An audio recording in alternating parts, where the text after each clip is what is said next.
Morning students, welcome to CR International School online study system. 12th commerce class, economics is the subject and our topic will be the depreciation. देखिए macroeconomics में भी depreciation का use होता है. पहले concept देखिए what is depreciation. Depreciation होता क्या है?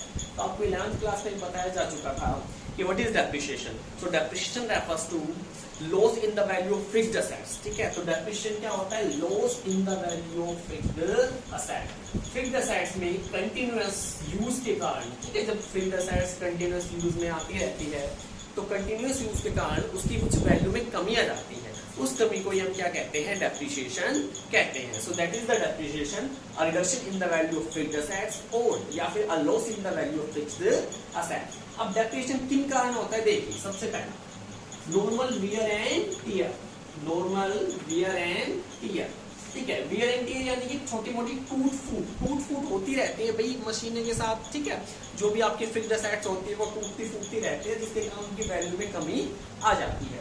सेकंड होता है आपका एक्सीडेंटल डैमेजेस. ठीक है, कई बार जो फिक्स्ड असेट्स होती है, ठीक है, उसका एक्सीडेंट्स वगैरह हो जाते हैं. जैसे मशीनों में समटाइम आग वगैरह भी लग जाती है, ठीक है, नट बोल्ट उसके ढीले हो जाते हैं, खराब हो जाती है, तो एक्सीडेंटल डैमेज भी इसका मेन कारण होता है. तो नॉर्मल वियर एंड टियर टूट फूट से इसका खराब हो गई, ठीक है. एक्सीडेंटल डैमेज इसका हो गया. टाइम डायमेंशनल, देखिए टाइम के साथ साथ जो वैल्यू होते हैं फिक्स्ड असेट्स की कमी आती है. आज आपने कोई एक मशीन खरीदी, मान लो आपने यूज भी नहीं की एक साल तक यूज भी नहीं की और फिर एक साल बाद आप उसे बेचने के लिए निकलोगे तो डेफिनेटली उसकी वैल्यू में कमी आ जाती है, ठीक है. तो टाइम के कारण भी इसकी वैल्यू कमी हो जाती है. तो ये आपका कहलाता है क्या? डेप्रिसिएशन. तीन कारण है आपके डेप्रिसिएशन. ये कैसे निकाला जाता है? डेप्रिसिएशन का फॉर्मूला बेसिकली आपको 11th क्लास में बताया गया होगा, ठीक है. एक बार फिर से बता देते हैं. कॉस्ट, डेप्रिसिएशन का फॉर्मूला होता है कॉस्ट माइनस स्क्रैप वैल्यू, ठीक है. Scrap value divide by number of years. तो इससे आप डेप्रिसिएशन निकाल सकते हैं. छोटा सा एग्जांपल लेके देख लीजिए. मान लीजिए किसी मशीन की वैल्यू है 1,20,000. कितनी है वैल्यू? 1,20,000. मान लो 5 साल चलेगी और 5 साल बाद जो उसका स्क्रैप यानी उसका जो कूड़ा बचेगा एक तरह से, ठीक है, जो उसका खराब बेसिकली, ठीक है, 5 साल बाद जब वो बचेगी, जो भी उसका लोहा हुआ स्क्रैप होगा वो मान लीजिए 20,000 में चला जाता है, ठीक है. और वो कितने साल चलने वाली है? 5 साल चलने वाली है. तो सालाना उसके ऊपर कितना डेप्रिसिएशन लग रहा है देख लीजिए. 1 लाख को आप 5 से डिवाइड कर सकते हैं 20,000, यानी सालाना उसकी जो वैल्यू है वो 20,000 से कम हो जाएगी. दैट इज कॉल्ड डेप्रिसिएशन, ठीक है. तो ये आपका डेप्रिसिएशन होता है. अब देखिए significance of depreciation reserve fund. जो कंपनियां होती है, ठीक है, असेट्स को रिप्लेस करने के लिए, ठीक है, जो असेट्स डेप्रिसिएशन के कारण खत्म हो जाती है या वैल्यू खत्म हो जाती है, यूज करने लायक नहीं रहती, उसे रिप्लेस करने के लिए क्या करती है? Depreciation fund, depreciation reserve fund create करती है, ठीक है. जैसे मान लीजिए किसी असेट्स के लिए आपको डेप्रिसिएशन फंड बनाना है तो आप हर साल कितनी वैल्यू जमा करोगे इस फंड के अंदर? 20,000, ठीक है. तो देख लीजिए बेसिकली 20,000 वैल्यू आपकी कम हो रही है तो 5 साल तक आपको 20,000 रुपए जमा करने पड़ेंगे. तो 20,000 जब आप हर साल जमा करोगे तो 5 साल बाद आपका 1 लाख रुपया डेप्रिसिएशन रिजर्व फंड में मिलेगा और इस रुपए होने पर आप उस असेट्स को इजीली रिप्लेस कर सकते हो. सोच के देखिए अगर आपने रिजर्व फंड नहीं बनाया तो क्या हालत होगी आपकी 5 साल बाद. 5 साल बाद आपको अचानक 1 लाख रुपए अरेंज करने में मुसीबत आ सकती है, परेशानी खड़ी हो सकती है. आप बैंक के पास गए, बैंक ने आपको लोन नहीं दिया तो आप असेट्स को रिप्लेस नहीं कर पाओगे.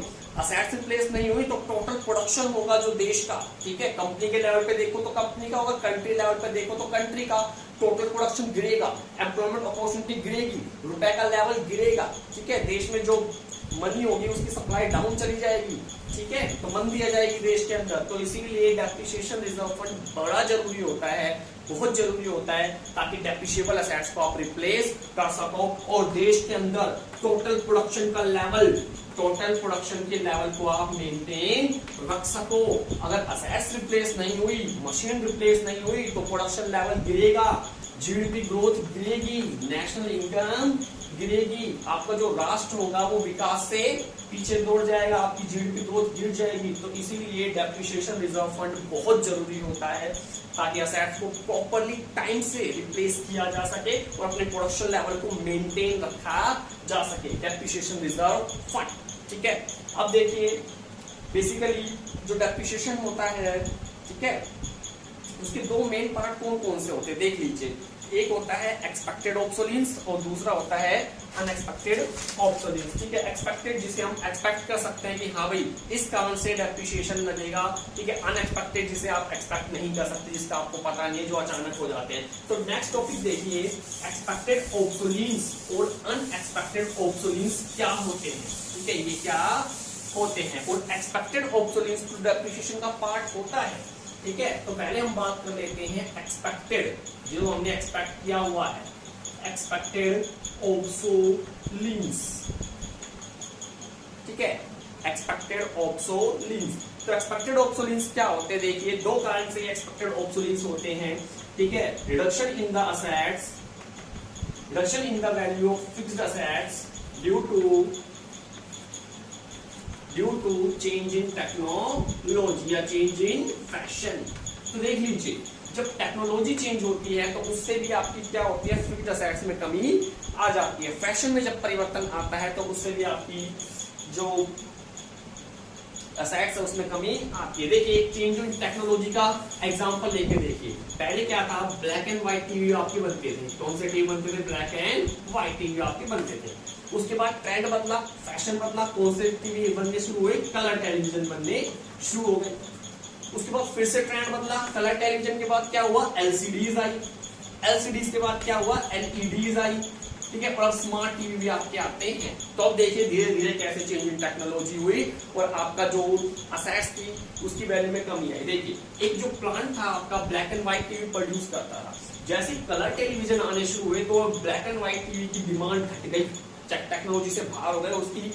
ठीक है, डिमांड घटने से उसकी जो वैल्यू थी, प्राइस थी, रुपया था, वो भी घट गया, यानी डेप्रिशिएबल हो गया वो प्लांट। फिर देखिए कलर टीवी, कलर टीवी से जब लोग एलसीडी पर ट्रांसफर हुए तो जो प्लांट कलर टीवी प्रोड्यूस करता था उसकी वैल्यू में कमी आई, उसके ऊपर डेप्रिसिएशन लग गया। फिर एलसीडी जो था, एलसीडी के बाद एलईडी में आया तो इसकी डिमांड में कमी आई, स्मार्ट टीवी आया तो इनकी डिमांड में भी कमी आनी शुरू हो गई। तो फैशन के साथ, टेक्नोलॉजी के साथ जो असेट्स होती है उसमें आपकी कमी आती है। ठीक है, तो इसे हम कहते हैं एक्सपेक्टेड ऑब्सोलेंस। इसका पहला रीजन था चेंज इन टेक्नोलॉजी। दूसरा रीजन देखिए एक्सपेक्टेड ऑब्सोलेंस का ही, एक्सपेक्टेड ऑब्सोलेंस का ही रीजन है। देखिए, change in the demand pattern, change in demand pattern. तो लोगों की जो डिमांड होती है वो भी समय के साथ साथ बदलती चली जाती है, चेंज होती चली जाती है। ठीक है, तो टेक्नोलॉजी से तो आपका प्लांट में कमी आती है, डिमांड से भी आती है भाई, लोगों की फैशन की चीजें बदलती रहती है। ठीक है, कपड़े देखिए, नए नए कपड़े नए नए फैशन के आपके आते रहते हैं।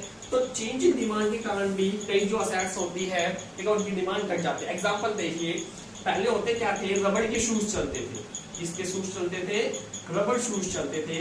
अब क्या होता है ज्यादातर, अब लेदर के शूज चलते हैं।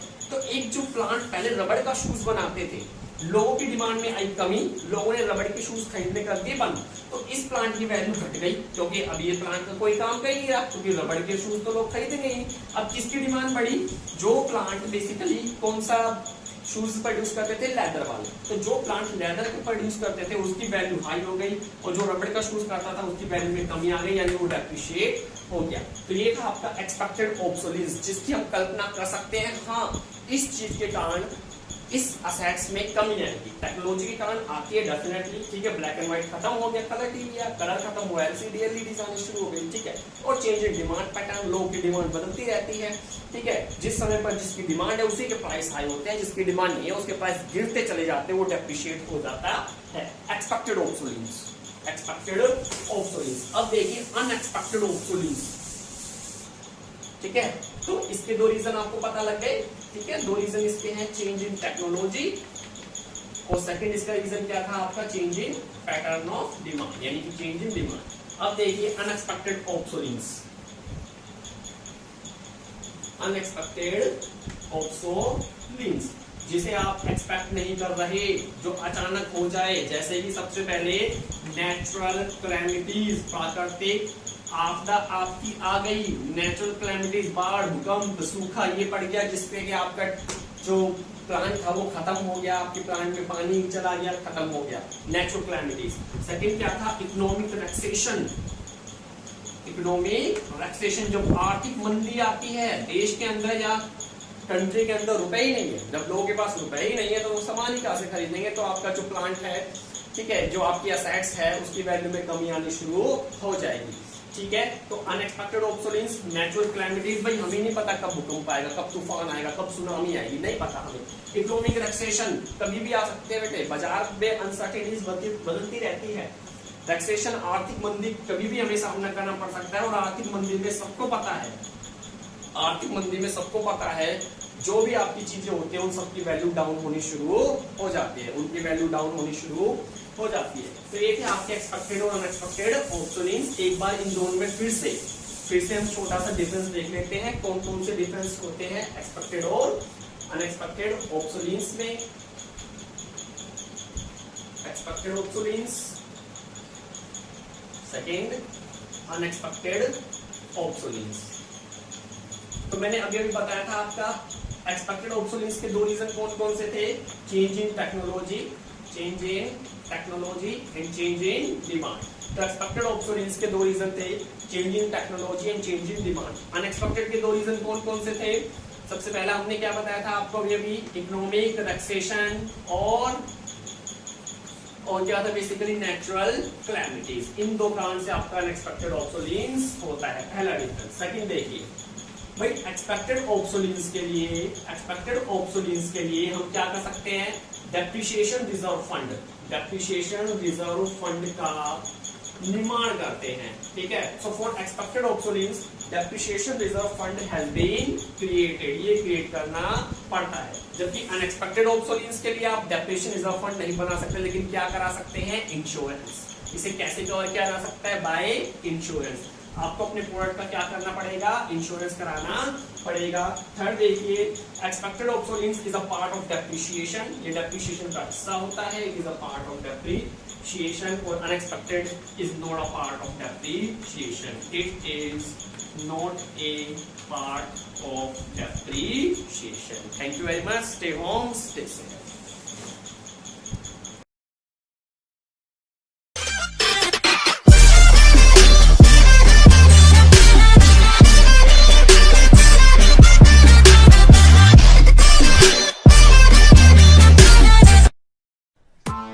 Press the bell icon on the YouTube app and never miss another update.